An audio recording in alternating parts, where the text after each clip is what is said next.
Hello, नमस्कार दोस्तों, कैसे हो? मैं आशा करता हूँ कि आप बहुत ज़्यादा अच्छे होंगे और अपने जीवन में स्वस्थ होंगे। साथियों, आज का जो वीडियो लेक्चर है वो है आरपीएससी फर्स्ट ग्रेड मैथमेटिक्स की। और आज का जो टॉपिक रहेगा वो रहेगा मैथ्स टीचिंग मेथड के पीवाईक्यू प्रश्न अपन देखने वाले हैं। चलो टॉपिक को स्टार्ट करते हैं। और आपके सामने पहला प्रश्न ये रहा। गौर करना सवाल पे, बड़ा इंपॉर्टेंट सवाल है, बहुत ही बढ़िया सवाल, से सुनना है। बालकों में अध्ययन की आदतों के विकास के लिए, अध्ययन की मतलब वो अध्ययन करें इसके विकास के लिए पर्यवेक्षित अध्ययन का सुझाव किस मनोवैज्ञानिक ने, पर्यवेक्षित अध्ययन का जो जो मॉडल है वो किसने दिया? इसमें जो ऑप्शन है, पहले अपन वो ऑप्शन कट करते जो है नहीं अपने, मतलब जिनकी अपन बात नहीं करेंगे। तो बीएफ स्किनर ये नहीं है भाई, ये आपका जो है वो गलत आंसर है। ये नहीं हो सकता, ये आपका आंसर नहीं है, क्योंकि बीएफ स्किनर ने रेखीय विकर्मित अनुदेशन दिया था। रेखीय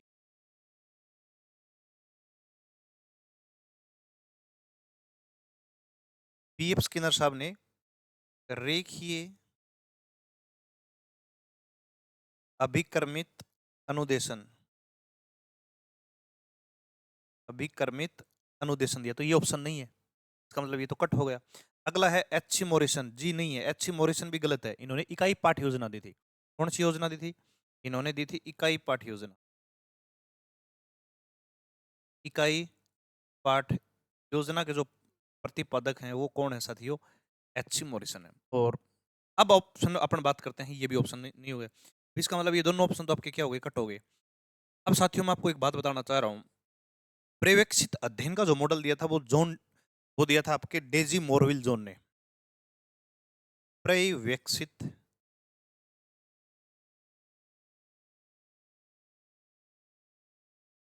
अध्ययन, इसके जो सब प्रतिपादक हैं वो हैं डेजी जॉन मोरवल, डेजी मोरविल जोन है, सॉरी, डेजी मोरविल जोन साहब है। और इसके अंदर होता क्या है वो सुनो। नियंत्रित परिस्थितियों में, मतलब टीचर की निगरानी के अंदर बालकों के सामने अध्ययन सामग्री प्रोवाइड करवाई जाती है। और साथियों, और शिक्षक क्या करता है? पर्यवेक्षण करता है। तो आपको ध्यान रह जाएगा ये मॉडल किसने दिया था, इसके प्रतिपादक कौन है साथियों? तो ध्यान रखना, इसके प्रतिपादक हैं डेजी जॉन मोरविल। वापिस प्रश्न पे आते हैं। ये जो किसने दिया है, ये आपका दिया है डेजी जॉन मोरविल ने। डेजी मोरविल जॉन ने पर्यवेक्षित अध्ययन और शिक्षण सामग्रियां जो है वो नियंत्रित परिस्थितियों में दी जाती हैं। और शिक्षक क्या करता है यहाँ? शिक्षक एज ए पर्यवेक्षक होता है। बोलो ये आपके समझ में आया कि नहीं आया? बिल्कुल। अगले सवाल की तरफ चलते हैं। अगला सवाल आपके सामने, सवाल नंबर 2।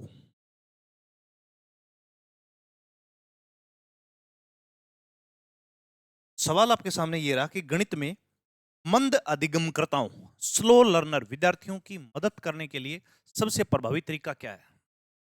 सुनो, ऐसे बच्चे जो स्लो लर्नर हैं, स्लो लर्नर का अर्थ है कि जो धीरे सीखते हैं, ठीक है, उसके लिए सबसे इफेक्टिव, उनकी टीचिंग के लिए सबसे इफेक्टिव तरीका कौन सा है? तो देखते हैं। बार बार टेस्ट लिया जाए, जी बार बार टेस्ट लेना उसका कोई समाधान नहीं है, तो ये ऑप्शन भी क्या है आपका? गलत है।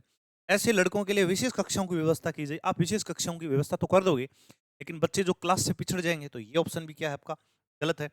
उन सभी को अलग कक्षाओं में रखा जाए, नहीं जी, अलग कक्षाओं में रखा जाना इसका समाधान नहीं है। ऑप्शन नंबर 4, सुनियोजित नियोजित अर्थपूर्ण गणितीय कार्यों में लगाना जिससे उन्हें सफलता मिल सके।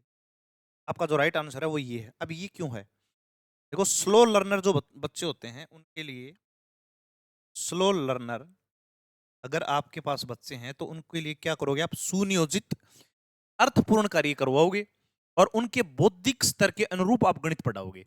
इंपॉर्टेंट बात क्या है? बौद्धिक स्तर के अनुरूप गणित पढ़ाना। बौद्धिक स्तर के अकॉर्डिंग क्या पढ़ाओगे? गणित पढ़ाओगे। इससे क्या फायदा होगा? इससे फायदा ये होगा बच्चों के, अब बच्चे क्या आ गया, बौद्धिक स्तर के अनुसार आप जब उनको गणित पढ़ाओगे या विषय पढ़ाओगे, तब बच्चों के क्या हो जाएगा, कॉन्फिडेंस, आत्मविश्वास बढ़ जाएगा। एक बार बच्चे का आत्मविश्वास बढ़ गया और बच्चा पटरी पे आ गया, तो उसके बाद बच्चा जो है आराम से जो हार्ड कंसेप्ट है उनको भी समझने लग जाए। सुनियोजित तरीके से पढ़ाना और इस प्रकार से पढ़ाना कि वो उनके अनुरूप हो, ताकि वो बच्चे बच्चे जो है वो आराम से सीख पाए। तो इसका आंसर है आपका ये 4 नंबर। अगले ऑप्शन, अगले सवाल की तरफ चलते हैं। सवाल सुनना भाई। सवाल आपके सामने ये रहा, पाठ योजना का आरंभ किससे हुआ? तो देखना, पाठ योजना,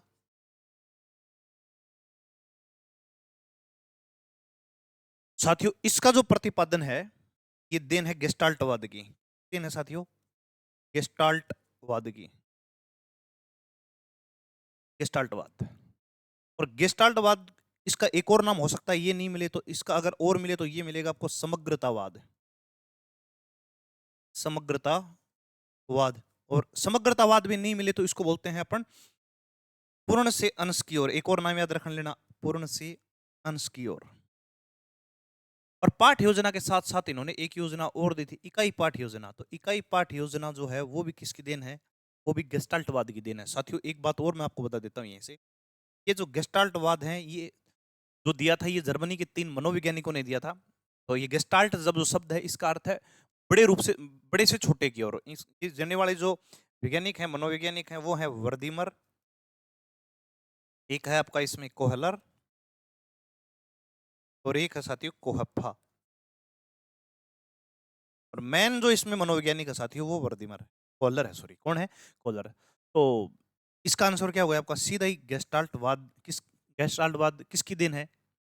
पाठ योजना किसकी देन है? गेस्टाल्टवादियों की देन है। जी अगला सवाल की तरफ ये रहा। बड़ा बढ़िया सवाल है भाई, और इस सवाल को बड़ा ध्यान से आपको समझना है, और आपको जो है बिल्कुल भी आपको इस बात से डरना नहीं है कि विद्यार्थी जो है वो क्या कर रहे हैं, और उसके अनुरूप आपको देखना है आप क्या जवाब दोगे।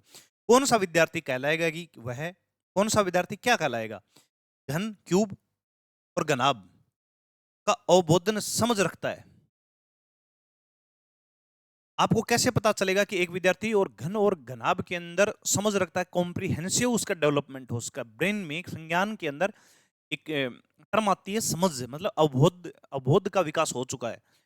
जो अक्षर से अक्षर की परिभाषा देखे, देखना जब भी परिभाषा देख के तो विद्यार्थी समझ लें ये ज्ञान, ये बच्चा ज्ञान की बात कर रहा है। इस बच्चे को परिभाषा देना, प्रत्यास्मरण करना, देख के बताना, ये सब क्या है? ज्ञान। अगला है जो परिभाषा देश के और चित्र खींच के, इसमें दो चीजें की। सेकंड ऑप्शन को मैं एक बार होल्ड पे रख रहा हूं, तो इसका मतलब ये ऑप्शन तो आपका गलत हो गया, ये तो ऑप्शन है ही नहीं। सेकंड को मैं एक बार होल्ड पे रख रहा हूं। तो परिभाषा देश के, परिभाषा देने का मतलब है बच्चे के अंदर किसका विकास हुआ है? ज्ञान का। और चित्र खींच के, आज से अगर कोई कार्य करेगा तो ध्यान रखना कौशल की बात कर रहा है। किसकी बात कर रहा है? बच्चे के अंदर क्या आ गया है? बच्चे के अंदर स्किल आ गए हैं। क्या आ गए हैं? बच्चे के अंदर स्किल आ गए हैं। जो घन तथा घनाभ के चित्र को देख प्रत्यासमरण कर चुका। देखना ये प्रत्यासमरण शब्द है, ये किसको बता रहा है साथियों? ज्ञान को बता रहा है। इसका मतलब साथियों ये ऑप्शन भी क्या है आपका? गलत। और ये ऑप्शन भी साथियों क्या है? गलत। और ये ऑप्शन भी साथियों क्या है? गलत। अब क्या बच गया? समानता तथा असमानता के बिंदुओं को बता सकेगा। ये किसके बारे में बता रहा है? अवबोध के बारे में। देखो अवबोध के अंदर क्या होता है? वर्गीकरण करेगा, अंतर बताएगा। मैं लिख देता हूं यहाँ पे, अवबोध के लिए मैं कुछ वर्ड बता रहा हूं, हो सकता है ये परीक्षा में मिले, ये नहीं मिले। अबोध का अर्थ है समझ। समझ कब होगी? जब बच्चा क्या कर पाएगा? वर्गीकरण कर पाएगा। जब बच्चा वर्गीकरण कर पाए, बच्चा समानता व असमानता बता पाए, समानता व असमानता, ये जब चीजें आने लग जाएंगी तो आप समझ जाना बच्चे को इस बात का पता चल गया है, बच्चे को, बच्चे के अंदर क्या विकसित हो चुकी है, बच्चे के अंदर समझ विकसित हो चुकी है। और इस प्रश्न का जो साथियों राइट आंसर आपका ये वाला। बोलो यहाँ तक कि आपके समझ में आया कि नहीं है? सर बिल्कुल। अगले सवाल की तरफ चलते हैं। देखना भाई बढ़िया सवाल अगला भी आपका। सवाल है प्रयोगशाला में ना, लैब में प्रोपोर्शनल डिवाइडर का उपयोग किया जाता है। अब पहले तो आपको पता होना चाहिए ये प्रोपोर्शनल डिवाइडर शब्द का अर्थ क्या है। देखो मैं लिख रहा हूं एक बार, आप बड़ा ध्यान से देखना। Proportional divider,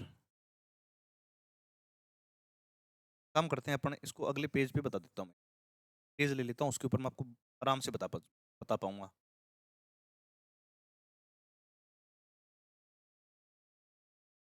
proportional proportional divider. आपने ज्योमेट्री बॉक्स में एक यंत्र देखा होगा और मैं वो यंत्र ये लिख रहा हूं। देखो इस प्रकार से एक आपने प्रकार देखा है और एक के अंदर इस प्रकार से दो सुइयां होती है। उस यंत्र को क्या बोलते हैं, उस अपेक्टस को क्या बोलते हैं, प्रोपोर्शनल डिवाइडर। यहाँ जो प्रोपोर्शनल शब्द है इसका अर्थ होता है आनुपातिक। इस शब्द का अर्थ क्या होता है, आनुपातिक। और ये जो डिवाइडर है इसको बोलते हैं साथियों विभाजक। क्या बोलते हैं साथियों, विभाजक। क्या बोलते हैं, विभाजक, अनुपातिक विभाजक।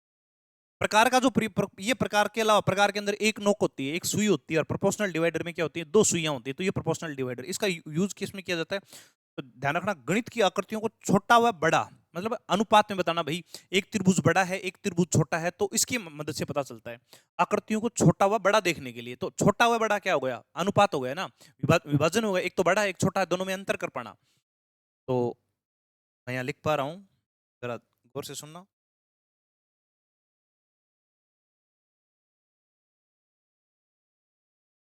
आकृतियों को छोटा या बड़ा करने में, बड़ा करने में भी पता चले कि ये आकृति बड़ी है और ये आकृति छोटी। अब सवाल पे आते हैं, रेखाखंड की लंबाई ज्ञात करने में, जी बिल्कुल नहीं, रेखाखंड की लंबाई ज्ञात करने के लिए प्रयोग किया जाता है स्केल का और प्रकार का। ये तो ऑप्शन गलत हो गया आपका। कोणों को मापने में, जी नहीं, कोणों को मापने प्रकार का यूज किया जाता है और साथ में किसका प्रयोग किया जाता है, डी का। ये ऑप्शन भी गलत है। कोणीय दूरी मैप करने में, ये जी इसका डी का प्रयोग किया जाता है गणितीय आकृति को छोटा व बड़ा करने में। ये बिल्कुल राइट आंसर है। इस प्रश्न का राइट आंसर क्या हुआ आपका साथियों, प्रोपोर्शनल। चलो अगले सवाल की तरफ। निम्न में से कौन सा कथन या विकल्प गलत है, देखते हैं। इसका पता कैसे चलेगा वो और समझते हैं जी। मूल्यांकन प्रभावी पाठ्यक्रम का निर्माण करने में मदद करता, बिल्कुल। मूल्यांकन, देखो मूल्यांकन किया ही इसीलिए जाता है कि उद्देश्यों की कितनी प्राप्ति हुई है, उद्देश्यों की प्राप्ति किस सीमा तक हुई है, और उद्देश्य आपने प्राप्त किए वो किस तरीके से किए हैं, टूल्स के माध्यम से किए। उस टूल्स को अपन बोलते हैं अधिगम। ब्लूम ने एक 3D मॉडल प्रस्तुत किया था, मैं आपको एक बार बता देता हूं। ये वो 3D मॉडल है जी। यहां होते हैं उद्देश्य और साथियों यहां होते हैं अधिगम अनुभव। मैं एक बार लिख के बता रहा हूं, आपको समझ में आएगा। अधिगम अनुभव जो आप क्लास में पढ़ा रहे हो, और यहां होता है मूल्यांकन। ये मैं नहीं बता रहा, ये ब्लूम टेक्सोनोमी के अंदर ब्लूम ने बताया था, सुनना। अब क्या बताया था, उद्देश्यों की प्राप्ति किस सीमा तक हुई है इसकी जांच कौन करता है, मूल्यांकन। और उद्देश्यों की प्राप्ति यदि सही नहीं हुई, इसका मतलब पाठ्यक्रम में गड़बड़ है, इसका मतलब पाठ्यक्रम को सही बनाना, पाठ्यक्रम को में सुधार करना है, ये भी कौन बताता है, आपका मूल्यांकन। तो पहला ऑप्शन आपका सही रहा। दूसरा, मूल्यांकन उद्देश्य केंद्रित है, तो उद्देश्य केंद्रित है कि मूल्यांकन ये तय करता है कि उद्देश्यों की प्राप्ति किस सीमा तक हुई है। ऑप्शन नंबर 2 भी क्या आपका सही है। मूल्यांकन शिक्षक अधिगम, ये जो शिक्षक अधिगम है इनको टूल्स बोला जाता है। क्या बोला जाता है, टूल्स। और इसी टूल्स को अपन बोलते हैं साथियों साधन। क्या बोलते हैं, साधन। सुनना, अधिगम प्रक्रिया में बौद्धिक मार्गदर्शन प्रदान करता है कि भाई बौद्धिक स्तर पर बच्चे कितना सीखे हैं, ये भी प्रदान करता है। ये भी ऑप्शन क्या है, बिल्कुल सही है। तो गलत विकल्प पूछना, मूल्यांकन की प्रक्रिया सिर्फ विषय वस्तु केंद्रित होती है, जी नहीं। यहाँ साथियों इस विषय वस्तु का अर्थ है केवल पाठ्यक्रम तक सीमित है, केवल ज्ञान तक सीमित है। ज्ञान का अर्थ है साथियों, ये करना चाह रहा है कि जो मूल्यांकन है वो केवल ज्ञानात्मक पक्ष की जांच करता है, जी बिल्कुल गलत बात है। मूल्यांकन व्यवहार के मूल्यांकन किया ही इसीलिए जाता है ताकि व्यवहार के तीनों पक्षों की क्या की जाए, जांच। मूल्यांकन जो है ज्ञानात्मक पक्ष के अलावा अलावा भावात्मक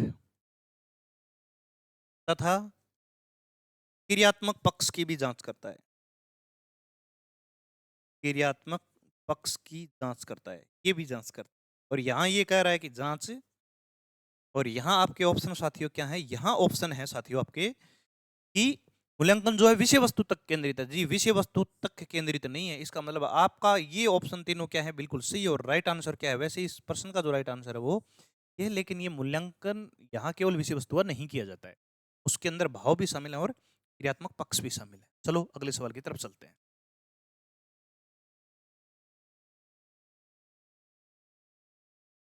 और अगला सवाल आपके सामने ये रहा, सुनना भाई, बड़ा बढ़िया सवाल है। गणित के संकल्पना, संकल्पना का मतलब है कंसेप्ट, विकास के लिए निम्न में से कौन सा क्रम उपयुक्त है? देखो सुनो, आपको भी जब भी संकल्पना या इसको संप्रत्यय बोलते हैं, मैं एक नाम लिख रहा हूं यहाँ, संकल्पना बोल देता हूं एक बार, और या इसी को मैं कंसेप्ट बोल देता हूं, कंसेप्ट।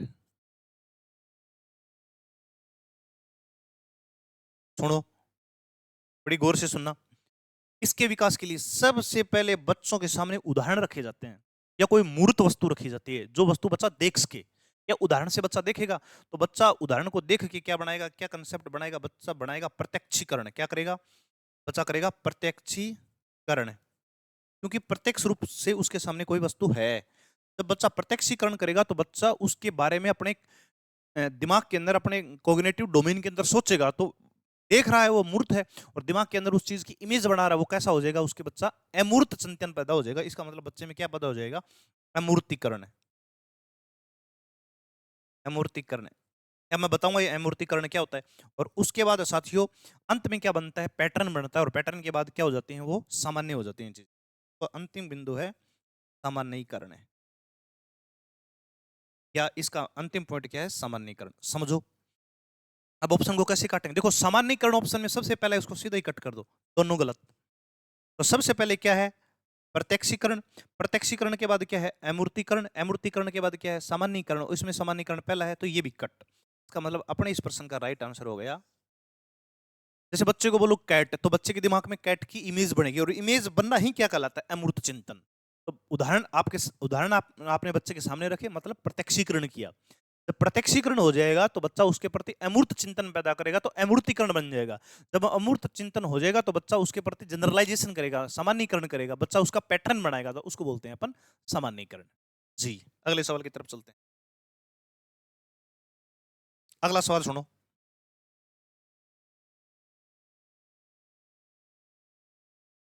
सवाल आपके सामने ये रहा, जब आपकी शिक्षण विधि प्रभावी नहीं है तो आप क्या करेंगे? मतलब आप जिस तरीके से बच्चों को पढ़ा रहे हैं, बच्चे सीख नहीं पा रहे हैं, टीचिंग मेथड आपका इफेक्टिव नहीं है। मैं यहां लिख रहा हूं, टीचिंग मेथड, जिस मेथड से आप बच्चों को पढ़ा रहे हो, टीचिंग का जो मेथड है वो बेटा प्रभावी नहीं है, प्रभावी नहीं है, इफेक्टिव नहीं हो, तो आपको क्या करना चाहिए? तो सुनो, विषय वस्तु पर कंटेंट जो आप बच्चों को पढ़ा रहे हैं, शिक्षण अधिगम रणनीतियों में परिवर्तन कर पुनः पढ़ाएंगे। एक बार होल्ड पे रखते हैं, उस विषय वस्तु को धीरे पढ़ाएंगे जिसे पढ़ाया जा रहा है। जी जी, धीरे पढ़ाने का कोई समाधान नहीं है, तो ये ऑप्शन भी बिल्कुल आपका गलत है। उस विषय वस्तु को पूर्ण करने के लिए विशेष कक्षाओं की व्यवस्था कर दोबारा पढ़ाएंगे। देखो, दोबारा शब्द में आ जाए तो ये कोई प्रभावी तरीका नहीं है बच्चों को समझाने का। छात्रों से कहेंगे कि जो विषय वस्तु पढ़ा दी उसे मन से रट ले, रटना शिक्षण नहीं है। और अधिक से समझने के लिए आगे की कक्षा का इंतजार करें, ये भी नेगेटिव फीडबैक है। देखो, जब भी आपकी टीचिंग प्रभावी नहीं है, बच्चों के अंदर नीरसता पैदा हो रही है, तब साथियों आपको एक काम करना है। उस काम का क्या नाम है? आपकी शिक्षण विधि को इफेक्टिव तरीके से लागू करने के लिए आपको टीचिंग स्ट्रेटजी में बदलाव करना पड़ेगा, शिक्षण व्यू रचना को आपको प्रभावी बनाना पड़ेगा, और शिक्षण अधिगम रणनीतियों में, स्ट्रेटजी में आप बदलाव करेंगे। और जो कंटेंट आपने पढ़ाया है, पहले जिस कंटेंट को बच्चे समझ नहीं पा रहे हैं, उस कंटेंट को आप दोबारा पढ़ाएंगे। किसमें चेंज करके? आपकी शिक्षण विधियों की व्यू रचना को में बदलाव करके। तो ऑप्शन नंबर एक इसका क्या है? राइट आंसर है। तो आप लिख सकते हो यहां पे, शिक्षण व्यू रचना में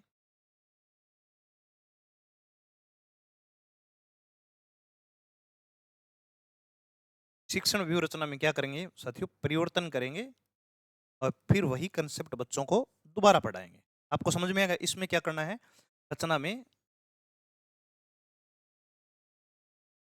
बदलाव करना है। बोलो, आपके सवाल ये समझ में आया कि नहीं है? सर बिल्कुल। अगले सवाल की तरफ चलते हैं, बड़ा बढ़िया सवाल है। गणित में सोचने तथा तर्क करने के, मैं इस शब्द को लिख लेता हूं, सोचना व तर्क की क्षमता का विकास करने में निम्न में से कौन सी विधि अधिक सहायक है? तो देखो, सोचना और तर्क करना जब भी आ जाए, इसका मतलब अध्यापक किसकी बात कर रहा है या कौन सी विधि की बात कर रहे हो आप? मानसिक शक्तियों का विकास कर रहे हो। किसका विकास कर रहे हो आप? मानसिक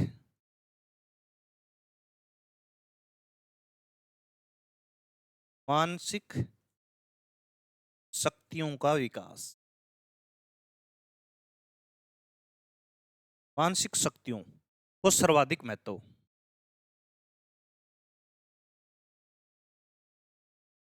देखो, मानसिक शक्तियों का सर्वाधिक महत्व कब होगा, मुझे ये बताओ आप। ये बात कब होगी? जब शिक्षण विधि कैसी हो, ध्यान से सुन लेना साथियों, जब शिक्षण विधि हो कैसी? बाल केंद्रित हो। कैसी हो? मेथड कैसा हो? बाल केंद्रित हो। कैसा हो साथियों? बाल केंद्रित हो। बाल के तो टीचिंग जो है वो टीचिंग मेथड आपका कैसा हो साथियों? बाल केंद्रित हो। उससे क्या हो जाएगा सर? सुनो भाई, उससे जो हो जाएगा, बच्चा यदि खुद इन्वॉल्व है तो बच्चा कैसा रहेगा? एक्टिव रहेगा। और जब बच्चे सक्रिय रहेंगे तो उनमें निरस्ता नहीं आएगी और बच्चे खुद करके सीखेंगे। बच्चे क्या करेंगे? Learning by doing. ये वाला कंसेप्ट आ जाए ना, learning by doing and observation. ये दो चीजें जब भी आ जाए ना साथियों, तो ध्यान से सुन लेना मेरी इस बात को। बच्चे के अंदर देखो, बच्चा सक्रिय हो और बच्चा करके सीखे और वो ऑब्जर्वेशन भी करे, तो ध्यान रखना वहां पे किसका विकास होगा? मानसिक शक्तियों का। और जब मानसिक शक्तियों का विकास होगा तो बच्चा क्या करेगा? सोचे बीगा, लॉजिकल एनालिटिक तरीके से सोचेगा और लॉजिकल तरीके से सोचेगा। इसका मतलब वो विधि कैसी होनी चाहिए? आपकी होनी चाहिए बाल केंद्रित विधि होनी चाहिए। अब इनमें से व्याख्यान विधि कैसी है? ये तो बिल्कुल ढोल बजा के गलत आंसर है। रीजन कैसा है? व्याख्यान विधि, व्याख्यान विधि शिक्षक केंद्रित विधि है और ये बच्चों में निरस्ता प्रदान करती है। दूसरी निगमन विधि, निगमन विधि जो है ये भी शिक्षक केंद्रित विधि है और इस ये केवल अर्थमेटिक जब पढ़ाते हो है पाठ्यक्रम को जल्दी जब पढ़ाना हो तब निगमन विधि का प्रयोग किया जाता है। संश्लेषण संश्लेषण विधि भी नहीं है। सबसे अच्छी विधि है इसमें कौन सी? समस्या समाधान विधि। जब बच्चे के सामने क्या आएगी समस्या, तो बच्चा उसका क्या करेंगे? समाधान करने के लिए दिमाग लगाएंगे और दिमाग लगाएंगे तो सोचने और समझने की क्षमता का क्या हो जाएगा साथियों? विकास। तो इस प्रश्न का अपना राइट आंसर क्या है साथियों? समस्या समाधान विधि, प्रॉब्लम सॉल्यूशन मेथड। बोलो आपको ये समझ में? बिल्कुल। अगले सवाल की तरफ।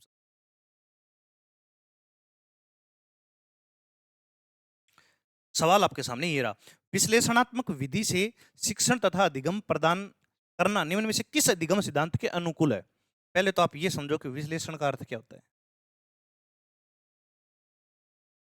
जब भी विश्लेषण शब्द मिले तो समझोगे क्या? खंड खंड करना। ओके। अब देखो, अब इस अपन पहले ऑप्शन को देखो। गेन्ने, इन्होंने अधिगम सिद्धांत कौन सा दिया था? वर्गीकरण का दिया था। तो इसका तो इस विश्लेषण से तो डायरेक्ट कोई लेना देना है ही नहीं। Option cut. ये जो ब्रूनर है, इन्होंने संज्ञानवाद दिया था। आप ऑप्शन से भी कर सकते हो, इसका मतलब ये भी ऑप्शन कट। गेस्टाल्टवाद है, इन्होंने दिया था आपका समग्रतावाद का सिद्धांत, पूर्ण से अंश की ओर, अंश से पूर्ण की ओर नहीं था। इनका सिद्धांत था गेस्टाल्टवाद। गेस्टाल्टवाद, ये भी सीधा ही ऑप्शन कट। तो तीन ऑप्शन तो आपने सीधे ही कट कर दिए। अब बचा ऑप्शन कौन सा? थॉर्नडाइक का। इसका मतलब इसका राइट आंसर कैसे है? थॉर्नडाइक। अब आप कैसे कहोगे? आप हम तो नहीं मानेंगे सर, कोई बात नहीं है, अब आप ऐसे मानना भाई। सुनो, थॉर्नडाइक ने सिद्धांत दिया उसको बोलते हैं, थॉर्नडाइक ने जो सिद्धांत दिया उस सिद्धांत को बोलते हैं ट्रायल एंड एरर का सिद्धांत। पता है आपको सर? हाँ पता है। और इसमें टोटल इन्होंने कितने नियम दिए सर? 8 दिए। इस 8 नियमों के अंदर 3 नियम कैसे थे? मुख्य नियम। और इन 8 नियमों में 5 नियम कैसे थे? गौण नियम। इन 3 नियमों में प्रभाव का नियम है, श्रम का नियम है और एक नियम और है। और इस 5 गौण नियम में एक नियम है, वो है साथियों आंशिक अनुक्रिया का नियम। आंशिक अनुक्रिया का नियम। आंशिक अनुक्रिया का नियम। आंशिक अनुक्रिया का नियम सेम टू सेम कैसा है? आपके खंड खंड जैसा। इसलिए आपका इस प्रश्न का आंसर क्या है? थॉर्नडाइक। बोलो ये बात समझ में आई कि नहीं आई? जैसे थॉर्नडाइक अपने इस गौण नियम में कहता है कि चीजों को आप पार्ट पार्ट करके सीख पाओगे, वैसे विश्लेषणात्मक विधि में क्या होता है? चीजों को खंड खंड करके आप बच्चों को सिखा सकते हैं। जैसे प्रमेय जब सोल्व करते हैं तो उस पूरे प्रश्न के अंदर आप जो भी प्रमेय सोल्व करो पहले पहले क्या करते हो? खंड खंड करते हो और उस खंड खंडों को बाद में समेट देते हो। समेटना काम किसका है? संश्लेषण का। अगर समेटना आ जाए तो मैं फिर कॉलर करता, स्टार्टवाद करता। चलो अगले सवाल की तरफ चलते। बड़ा बढ़िया सवाल है भाई, खतरनाक सवाल आपके सामने, सुनना भाई। शैक्षिक उद्देश्यों के वर्गीकरण के अंतर्गत मानसिक कौशल, इस मानसिक कौशल को साथियों क्या बोलते हैं? क्रियात्मक पक्ष या साइकोमोटर। क्रियात्मक पक्ष दिया किसने था? ये सिम्पसन ने दिया था। कब दिया था? ध्यान रखना, 1969 में दिया था। सुनो, अब अपन बात समझते हैं पूरी, है ना? अब तो उस बात को समझना, ये मानसिक कौशल में। सुनो, देखो, ब्लूम ने व्यवहार के 3 पक्ष बताए थे, ज्ञानात्मक पक्ष, भावात्मक पक्ष और आपका क्रियात्मक पक्ष। और क्रियात्मक पक्ष में उन्होंने सबसे पहले बताया था उद्दीपन, और अंत में उन्होंने बताया था आदत का निर्माण। अब उद्दीपन और आदत का निर्माण जिनमें नहीं है, उद्दीपन और आदत का, उद्दीपन यदि प्रारंभ में जिसमें भी नहीं है, उन सबको हटा दो। अब देखो, ऑप्शन नंबर 1 है प्राप्ति अनुक्रिया, ये भाई साहब ऑप्शन ढोल बजा के गलत है, क्योंकि ये किससे संबंधित है? आपके भावात्मक क्षेत्र से संबंधित है, ये ऑप्शन गलत हो गया। और ऑप्शन नंबर 4 भी क्या हो गया आपका? गलत हो गया। बोलो, 2 ऑप्शन आपके कट गए कि नहीं कट गए? अब देखो, उन्होंने बताया क्या था सिम्पसन महोदय ने, और किस तरीके से उन्होंने बताया था, मैं उसकी बात कर लेता हूं। देखिए, सिम्पसन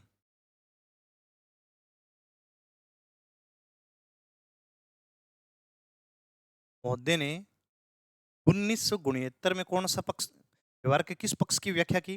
क्रियात्मक पक्ष की डिटेल से व्याख्या की। और उन्होंने सबसे पहले क्या किया था कि बच्चा, सबसे पहले बच्चे के सामने क्या आएंगे? उद्दीपन होगा। उद्दीपन का मतलब, जब आप किसी वस्तु को देखोगे, जब कोई व्यक्ति बाइक चला रहा है तो आप, आपके, वो अगला बाइक चला रहा है, उसका बाइक चलाना आपके लिए क्या है? उद्दीपन है। क्या है? उद्दीपन है। उसको देख के आपके मन में इच्छा आएगी कि मैं बाइक चलाऊं। उद्दीपन सबसे निचला है। उद्दीपन के बाद क्या करोगे? आप कोशिश करोगे कि मैं भी चलाऊं। इसके बाद आएगा कार्य करना। क्या आएगा साथियों? कार्य करना। जब कार्य करोगे तो उसके बाद क्या आएगा साथियों? जब कार्य करने लग जाओगे तो उस कार्य पर आपका क्या आ जाएगा साथियों? नियंत्रण आ जाएगा। और जब नियंत्रण आ जाएगा तब आप क्या कर पाओगे? उसमें समायोजन कर पाओगे। समायोजन कर पाओगे। जब साथियों समायोजन के बाद जो टर्म है वो यहां लिख रहा हूं, जब समायोजन कर पाओगे तब आप उसका क्या हो जाएगा? स्वाभाविकरण हो जाएगा। स्वाभाविकरण, स्वाभाविकरण। और जब स्वाभाविकरण हो जाएगा तो वो आपकी क्या बन जाएगी? आदत का निर्माण। अब ये पैटर्न जो जो फॉलो कर रहा है, सबसे पहले आपका क्या है? उद्दीपन, और अंत में क्या है? आदत का निर्माण। बीच वाले भी अपना देखते हैं। चलो, तो देखो, ऑप्शन नंबर 2 और 3, पहले में उद्दीपन बिल्कुल सही, भी सही है भाई। दूसरे में क्रियान्वयन, ये भी सही है। फिर नियंत्रण, ये भी सही है। फिर समायोजन, ये भी सही है। फिर स्वाभाविकता, ये भी सही है। और फिर आदत का निर्माण, ये भी सही है। अब गलत कौन सा है? तो गलत तो देखते हैं फिर अपन। सबसे पहले क्या आएगा? उद्दीपन, ये सही है बिल्कुल। उद्दीपन के बाद क्या आएगा साथियों? क्रियान्वयन, ये भी सही है। और क्रियान्वयन जब करोगे तो आपका, आपके अंदर क्या आ जाएगा? नियंत्रण, इसने बाद में दे दिया। तो मतलब ये क्या है? गलत। कर्म क्या था आपका? कर्म आपका साथियों ये था, सबसे पहले उद्दीपन, उसके बाद क्रियान्वयन, उसके बाद नियंत्रण, उसके बाद समायोजन, 5 पे स्वाभाविकता, और 6 पे आपका आदत का निर्माण। राइट आंसर क्या है आपका? ये वाला। बड़ा बढ़िया प्रश्न है, बहुत इंपॉर्टेंट है मेरी तरफ। इसमें से चाहे भावात्मक में आओ, ज्ञानात्मक में आओ, चाहे क्रियात्मक, चाहे ज्ञानात्मक में, एक सवाल तो पक्का है आपकी परीक्षा। ओके, चलो अगले सवाल की तरफ चलते हैं साथियों। यदि एक परीक्षा को एक समूह पर, देखना, परीक्षा को एक ग्रुप पर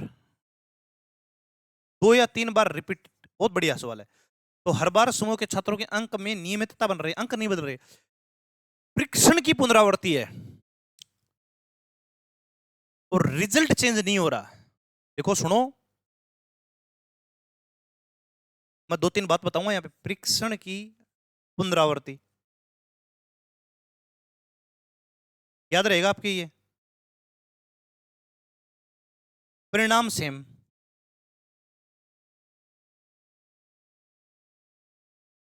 अगर ऐसा है तो ध्यान रखना साथियों, ये विश्वसनीयता को बता रहा है। ढोल बजा के आप दिमाग में बैठा लो, ये विश्वसनीयता। परीक्षक बदल रहा है, सुनना, परीक्षक बदल रहा है। अब देखो इसमें क्या है, परीक्षक भी नहीं बदल रहा है, विद्यार्थी भी नहीं बदल रहे हैं, टेस्ट को आप रिपीटेड रिपीटेड कर रहे हो, रिजल्ट नहीं बदल रहा है। अब की बार क्या है, बच्चे सेम है बट पेपर भी सेम है, टेस्ट भी सेम है, परीक्षण भी सेम है, लेकिन परीक्षक बदल रहा है, तब वस्तुनिष्ठता है, ऑब्जेक्टिविटी है। विभेदकारिता परीक्षण के दौरान बच्चों को मानसिक योग्यता के अनुसार औसत बच्चे, इंटेलिजेंट बच्चे, औसत से पिछड़े बच्चे, प्रतिभाशाली बच्चे और अच्छे बच्चे, उनके लिए जो परीक्षण किया जाए उसको विभेदकारिता बोलते हैं। और एक है इसमें वेदता। वेदता जिस चीज की जांच करने के लिए आप टेस्ट ले रहे हो, यदि वो पाठ्यक्रम उसमें शामिल है तो वो वेद है, वैलिड है। समझ में आया सर? बिल्कुल। इस प्रश्न का आंसर है साथियों आपका विश्वसनीयता। बहुत बढ़िया सवाल है भाई ये भी। चलो अगले सवाल की तरफ चलते हैं। वह गणितीय ज्ञान जो कंप्यूटर के लिए आधार है। कंप्यूटर के लिए तो बाइनरी कोड जो है ना वो आधार होते हैं। आपको दिमाग में सबको ही पता है इस बात का। Binary number system, binary number system, computer जो वर्क करता है वो 0 और 1 पे करता है। इसको बोलते हैं द्विआधारी संख्या। ये सीधा सा प्रश्न है। इस प्रश्न का जो राइट आंसर है तो सभी बच्चों का आपका क्या रहेगा, सही रहेगा। अगले सवाल की तरफ चलते हैं। वह गणित जो गणित के सौंदर्य की प्रशंसा करता है। तो ऑप्शन देखते हैं अपन, फिर समझेंगे। गणित का साहित्य पढ़ना, महान गणितज्ञों को चित्र देखना और गणित का पर भाषण देना, ये गणित के प्रति अभिरुचि को बताता है। भाई आप गणितज्ञों के गणित के साहित्य पढ़ते हो, इसका मतलब गणित में आपकी रुचि है। और गणितज्ञों के मैथमेटिक्स के आप चित्र देख रहे हो तो आपका चित्र देखना आपको अच्छा लगता है। और गणित का भाषण सुनना या सुनाना, ये किससे है, अभिरुचात्मक, अभिरुचयात्मक। मतलब गणित के प्रति आपकी क्या है साथियों, रुचि है। ये गणित के प्रति आपकी रुचि को बता रहा है। अब देखो अगला ऑप्शन, गणित की पहेलियां तथा जटिल समस्याओं को हल करना। देखो पहेलियां आपके सामने होंगी, समस्याएं आपके सामने होंगी, तो आपके सामने क्या कार्य आ गया, चुनौतीपूर्ण कार्य हैं।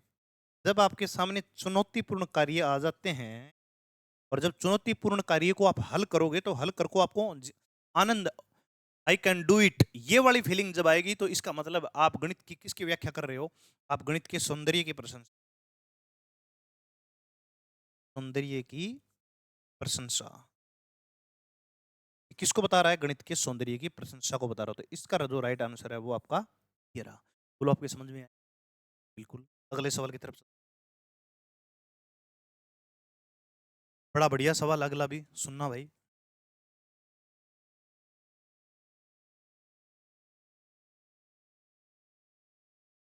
सवाल आपके सामने ये रहा कि अगर कोई विद्यार्थी गणित में उपलब्धि औसत से कम है, मतलब औसत से कम है इसका मतलब बच्चा पिछड़ा हुआ है, तो अध्यापक को क्या करना चाहिए। तो बच्चा क्या हुआ है, पिछड़ा हुआ है, औसत से कम, उपलब्धि औसत से कम, तब उसको ग्रेड जो मिले हैं वो उपलब्धि जो है वो आपकी ग्रेड को बता रहा है। तो गणित के अध्ययन में अपना समय बर्बाद करने की सलाह नहीं दें। गलत बात, आप ये किसी बच्चे को नेगेटिव फीड बोल ही नहीं सकते। तू तो क्या, तेरे घर वाले ही गणित नहीं सीख सकते, ये बहुत ही गलत बात है।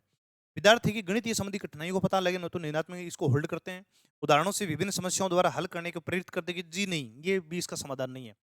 कठिनाइयों के बारे में माता पिता को बुलाने से क्या हो जाएगा, उसका क्या समाधान थोड़ी ना हो जाएगा। दोनों समाधान कैसे होगा, वो बात करते हैं अपन। तो अब आप क्या करोगे, बच्चे आपको पता चल गया कि भाई 100 नंबर का पेपर है, 100 नंबर में बच्चे के 40 से कम है, और 40 से कम इन इन ये सवाल कम, इन इन प्रश्नों में बच्चे ने गलती की है।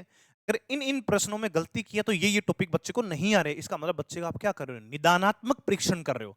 जब आपको पता लग जाएगा इसकी बीमारी क्या है, तभी तो इसका क्या करोगे आप, इलाज। इसका मतलब बच्चों की क्या करोगे आप, निदानात्मक परीक्षण करेंगे। तो अपन क्या करेंगे, औसत से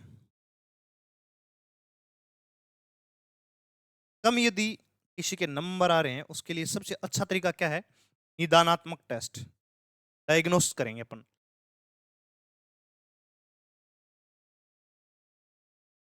निदानात्मक परीक्षण करेंगे और जब निदान कर लोगे, जब आप डायग्नोस हो जाएगी, देखो आप डॉक्टर के पास जाते हो तो डॉक्टर आपको देख के थोड़ी बता सकता है कि आपकी समस्या क्या क्या है। वो आपका ब्लड टेस्ट करवाएगा, फिर बताएगा कि आपके आरबीसी ज्यादा हैं, कम है, आपका हीमोग्लोबिन कम है या डब्ल्यूबीसी कम है। इसका मतलब पहले उसको डायग्नोस तो करे, उसके बाद वो क्या करेगा, समस्या का समाधान। और इसके लिए इसके बाद इसमें क्या करेंगे, यहाँ पे करवाया जाएगा आपको औपचारिक परीक्षण है, उसके बाद किया गया जाएगा इसका उपचार, रिमेडियल टीचिंग करवाई जाएगी, औपचारिक परीक्षण। और इसी औपचारिक परीक्षण को क्या बोलते हैं? Remedial teaching. तो आपका जो आंसर है वो क्या रहेगा साथियों?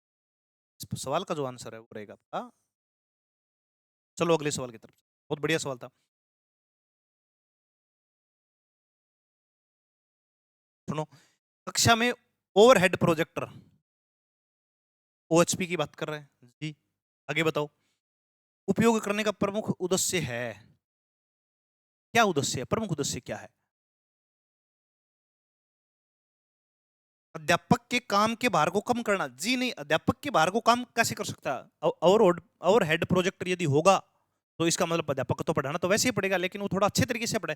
प्रमुख उद्देश्य है, इसका मतलब तीन उद्देश्य नहीं है, तो ये तो गलत हो गया आपका। अध्यापक के काम के भार को बढ़ाना लेकिन विद्यार्थियों को प्रेरित करना, नहीं नहीं नहीं, ये भी गलत है। अध्यापन के लिए शिक्षण को रोचक बनाना, एक मिनट होल्ड, शिक्षण अधिगम प्रक्रिया को और अधिक प्रभावी बनाना। अध्यापन के लिए शिक्षण को रोचक बनाना, ये भी है, ये भी ऑप्शन इसका है भाई। अध्यापन के लिए शिक्षण नहीं नहीं नहीं, ये भी गलत ऑप्शन है। शिक्षण को रोचक कौन बना? और हेड प्रोजेक्टर तो शिक्षण को केवल प्रोजेक्ट करेगा, शिक्षण का काम तो किसका है साथियों? शिक्षक का है। तो शिक्षक का है ये काम, किसका है साथियों? टीचर का है। ये तो टीचर का है, इसका तो ओवरहेड प्रोजेक्ट से लेना देना नहीं। दोबारा सुनो, अध्यापक के काम को भार को कम करना, जी भार कम थोड़ी ना होता है, ये तो गलत ऑप्शन है। अध्यापक के भार को बढ़ाना, ये भी नहीं है। अध्यापन के लिए शिक्षण को रोचक बनाना, नहीं, शिक्षण को रोचक बनाने का कार्य टीचर करेगा। टीचिंग तो शिक्षक को करवानी है। शिक्षण अधिगम प्रक्रिया को और अधिक प्रभावी बनाना है, हाँ ये बिल्कुल सही ऑप्शन है।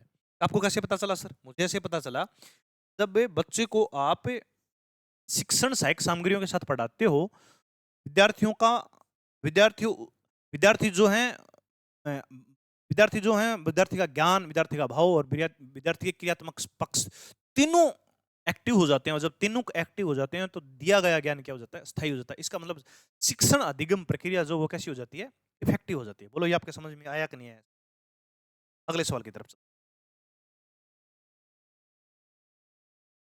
गणित वह विज्ञान है जिसमें आवश्यक निष्कर्ष निकाले जाते हैं। ये किस वैज्ञानिक ने दिया? आवश्यक निष्कर्ष निकाले जाते हैं, तो ध्यान रखना ये परिभाषा है बेंजामिन पारिक की, याद करनी पड़ेगी। ओके, रोजर बेकन की परिभाषा क्या है? गणित समस्त विज्ञानों का सीध आधार एवं कुंजी है। तो यह देखना, समस्त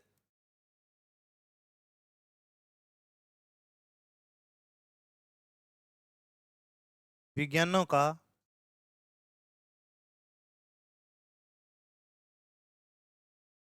सिंह दवार एवं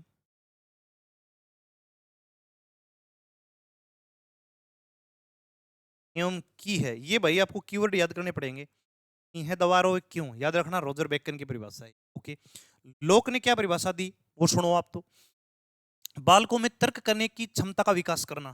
तो आप इसमें एक वर्ड ध्यान रखना, तर्क और सोचना।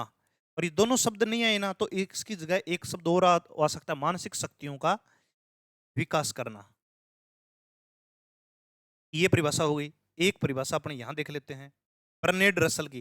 बर्नेड रसल ने एक बुक लिखी थी, उस बुक का नाम है एन इंट्रोडक्शन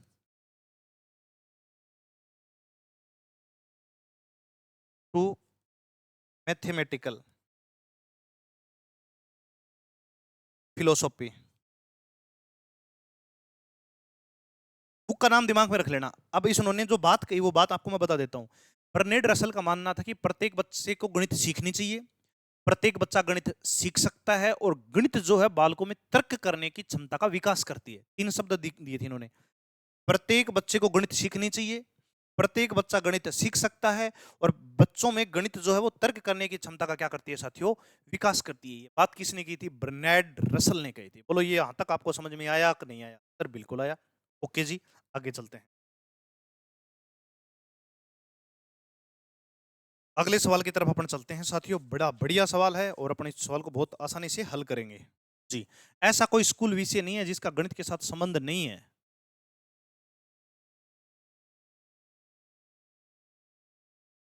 जी,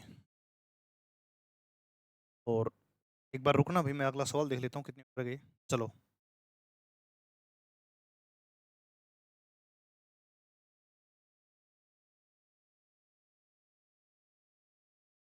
आपको 30 सवाल करवाने की मैं कोशिश करूंगा अगर लाइट नहीं गई तो। ऐसा कोई स्कूल विषय नहीं है जिसका गणित के साथ संबंध नहीं है। निम्न में से कौन सा विकल्प उपलब्ध कथन के लिए सर्वस्व उपयुक्त है? सिर्फ विज्ञान के विषयों के साथ गणित का सकारात्मक संबंध है। गलत, गलत आंसर है, बिल्कुल गलत। ऐसा नहीं है। कुछ ही लोग इसका अध्ययन करते हैं, गलत। सभी लोग कर सकते हैं। सभी विषयों के साथ गणित का निकट संबंध है, होल्ड पे रखो।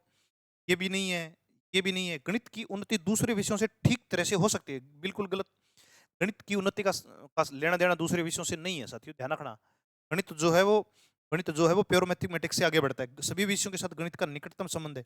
सबसे उपयुक्त आंसर है आपका ये वाला। बोलो आपके ये समझ में आया कि नहीं है? सर बिल्कुल। अगले सवाल की तरफ चलते हैं।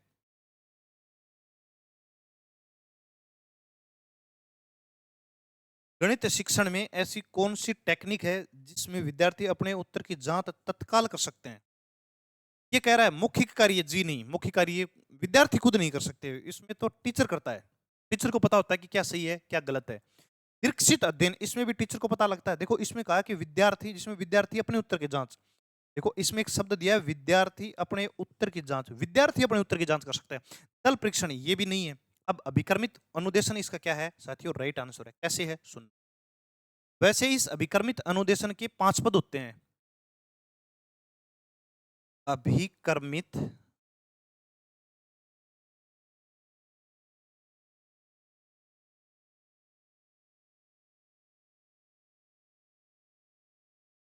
के कितने पद होते हैं साथियों? 5 पद होते हैं।